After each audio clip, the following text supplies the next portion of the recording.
Hello, and welcome to this episode of the K&Co Tech Podcast, which is also a combination episode of ZKast.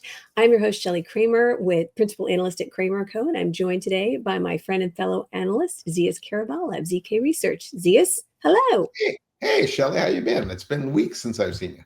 A couple, Absolutely. anyways. It's been way too long. And well, we wanted to jump on today and have a quick conversation about Mitel and some recent company news and sharing our thoughts on that.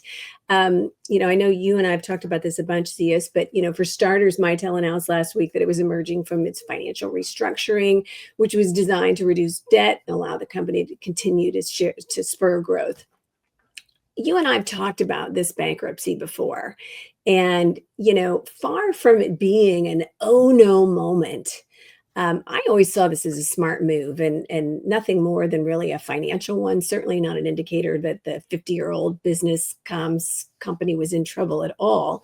I think that, I viewed this as some companies have legacy infrastructure, others have legacy debt. And this was the case with Mitel.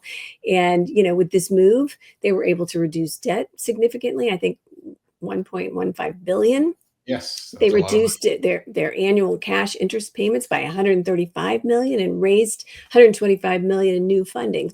Zeus, what do you think? Yeah, well, that's certainly a significant amount of money to reduce. And cash flow at Mitel isn't a problem because they got a pretty good run rate of business. Right. The debt they're carrying was a problem, though, right? So I've always used the analogy: if you're a high income earning individual, but you decided to go out and buy a house in the Hamptons, a yacht, and you like to, party in, over in Europe every month, you're gonna carry a lot of debt with you, and sometimes, you need to cut that debt out if you're going to move forward with life. And now there's two sides to this. While it's great to getting rid of the debt, if you don't change your habits, you wind up in the same situation, right? So if you're that, high income earning individual and you continue to live the life you lived before, after you were, go through financial restructuring, you're going to wind up right back there.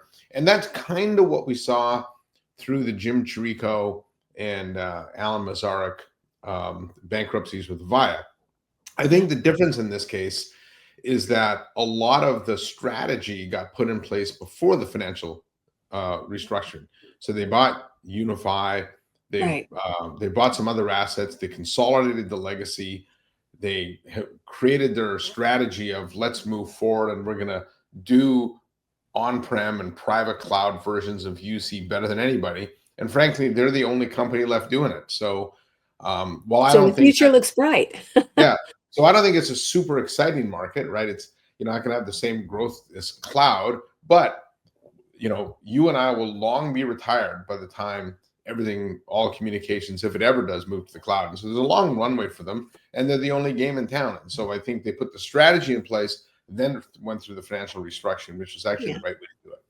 Yeah, no, I agree. And, my analogy is a little bit simpler, but, you have a home and you have a mortgage on your home and the interest rate is 7% and you have an opportunity to refinance that at 2%. Who's not going to do that? And so I think that this makes perfect sense, and we don't need to be talking about Mitel coming out of bankruptcy anymore. What do you think? Yeah, I don't think so. I think they put the right strategy in place. I agree. They certainly have a big market to go after. If all they do is not grow one new customer, but they convert all those old Unify customers and Panasonic customers and those, to their platform, that alone would keep them going for quite some time. And I'm not surprised you use a simpler analogy. I think, by and large, your life's a little simpler than mine sometimes. I don't know if that's a good thing or a bad thing. Okay, so moving on. This week, Mitel announced a new board of directors who will join directors Tarun Luma, Mitel's president and CEO, and Peter Woolman, who's the portfolio manager for Invesco's Global Private Credit Group. I think, as you touched on before, this is all part of a strategy. And it is, I think that what I see with these board members is that you've got heavy hitters with deep strategic experience in ranging across telecom, software. They have digital transformation chops. They've got experience scaling infrastructure, software, and tech platforms. They've got experience here growing and scaling managed services business and supporting the channel. And then you've got sales and marketing expertise. So there's nothing about, this that doesn't make sense. When you're taking growth seriously and you want to maximize the opportunities that you just alluded to, focus, strategy, and speed are keys. And it looks like Mitel is kind of ready to roll. Yeah, it answers a couple of questions too. And whenever you go through a financial restructuring, you have new creditors that own the company, Yeah, and they typically put their own board in place. In fact, sometimes they'll put a new CEO in place. If you look again, look at Avaya when the first bankruptcy, right. took out Alan and brought in, or Jim and brought in Alan, and then Alan left for Patrick. And I think people were waiting to see would Tarun Lumba actually be replaced, but it looks like he's staying on as CEO. And then the new creditors, they're going to put their own people in place. And when Sure. you look at the names of the new board of directors, it's a very well seasoned group of professionals that experiences across different telecom providers, communications vendors, different tech companies, and I think it's it's a good group of advisors to help Tarun Company take this company forward and really establish itself as not just another player in communications, but as a leader in communications. Yeah. Yeah, I agree. So let's just kind of maybe wrap this with, a look at what's ahead for Mitel. So, I think that the company has a well-recognized customer-centric focus. They're well-positioned in the marketplace. Like you said, they're kind of the player, right?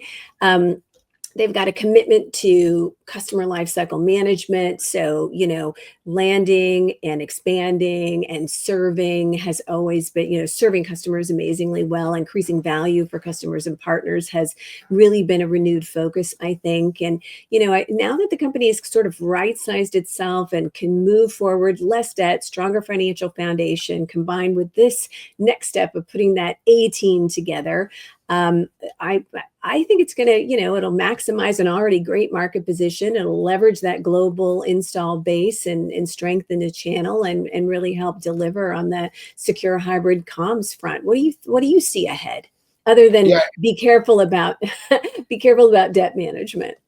yeah, it's Michael's an interesting company in that I think uh, most of the analysts that cover the space are in North America, Yeah, and sometimes I think we look at the world through two North American lens, and so of course, when you look at the growth of UCaaS and CCaaS, that has largely been a North American trend, and so right. you would look at Mitel and think they're not well positioned, but if you look globally, right, with all the data sovereignty rules that are put in place, the growth of AI, there is a lot more private cloud being done, and that puts Mitel in a very good position. In fact, Yeah, this is a trend you hear about. If we were, before we started recording, we were chatting about the HP Discover event last week, and one of the right. things Antonio Neri talked about was how AI is best done with private cloud. And so, the AWS has talked about it. Heck, NVIDIA's whole business is based around it, right? So, I mean, they've done okay for themselves. So, if you believe that's the case, then the timing of the financial restructuring in the new board couldn't be better, because I do Yeah, think communications tends to lag general IT by a few years, and a part of that is because the criticality of it. And so I think we are going to see communications start to move back to private cloud, and it already has done that. Like I said, when you yeah, get to a lot of the countries, where data sovereignty plays a key role, and that's where Mitel is strong. So they're yeah. a very strong global brand. I think in the U.S. they still have some work to do, but I think that a lot of that has to do with market dynamics. Well, and I think we have AI to thank in terms of sort of what we're seeing in the market as a new focus on data sovereignty. We weren't talking a lot about data sovereignty 2 years ago, right? But with this age of AI, I think that we're seeing people really focus on that, and that's where the private cloud solutions really make a lot of sense. Yeah, well, it's AI combined with a lot of the global macro issues. I think Yeah, when the war in Ukraine started, that really woke people up to like, I really don't know where my data's stored. Right. And I better have a handle on that before, before things get out of hand. So that caused a lot of companies to repatriate data, Yeah. back to their own private data centers. And so, like I said, people have asked me before, will all communications eventually be in the cloud? And my answer has always been maybe, but not only will I long be retired, I'll long be dead when that happens. So, I cannot find any fault with that yeah. argument. And I plan to live a Absolutely. long time, so that gives you the horizon there. So, I understand. I understand completely. Well, I think that's a wrap for this episode of the combined ZKast and Kramer Co Tech Pod. I'm Shelly Kramer, Zeus Kerravala. Thanks so much for hopping on today. And you have a big trip ahead. So safe travels to you. I do. Well, then I'll catch you when I get back, Shelley. All right. Bye bye.